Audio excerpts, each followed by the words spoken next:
80 120 ஆகி 40 60 ஆகி 50% கூட்டினா 80 120 ஆயிடும், 40 60 ஆயிடும். இடைவெளி 40ல இருந்து 60 ஆயிடும். ஏற்கனவே தென் மாநிலங்கள் குரல்கள் ஓங்கி ஒலிப்பது கிடையாது. நாடாளுமன்ற மக்களவையில இந்த இடைவெளி விரிந்தால் இன்னும் குறைந்த ஒலியிலே தான் தென் மாநில குரல் ஒலிக்கும். இப்பவே நாடாளுமன்ற மக்களவை உறுப்பினருக்கு 10 நிமிடம் பேச வாய்ப்பு இருந்தால் அதுவே அதிகம். 543 பேருக்கு பதிலாக 816 பேர் இருந்தா 5-6 நிமிஷம் கூட பேச முடியாது.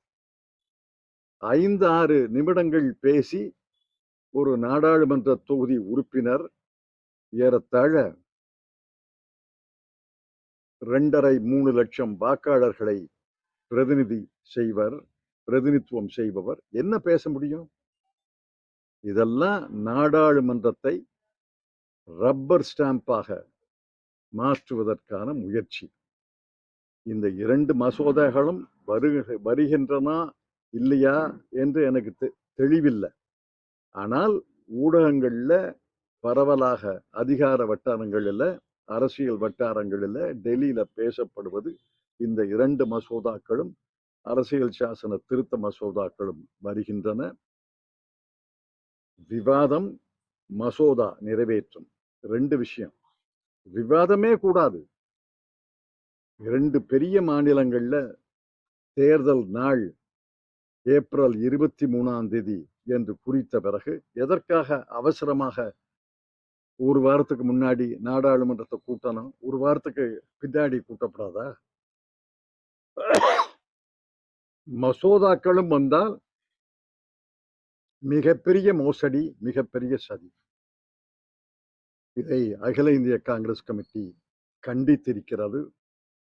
அதை தொடர்ந்து தமிழ்நாட்டு மக்களுக்கு இந்த விபரீத நடவடிக்கைகளை தெரிய வேண்டும் என்பதற்காக நான் இன்று உங்களை சந்திக்கிறேன்.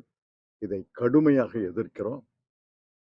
வெறும் விவாதம்னா ஏப்ரல் மாதம் 29ஆம் தேதி நாடாளுமன்ற அவையை கூட்டட்டும்.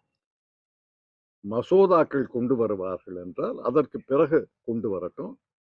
நாங்கள் அந்த மசோதாவை பரிசீலித்து ஆதரிப்பதா எதிர்ப்பதா என்று முடிவெடுப்போம். ஆனால் தேர்தல் நெருக்கடியில விவாதம் மற்றும் மசோதாக்கள் என்று முயற்சி செய்வதை கண்டிக்கிற, கடுமையாக காங்கிரஸ் கட்சி கண்டிக்கிறது.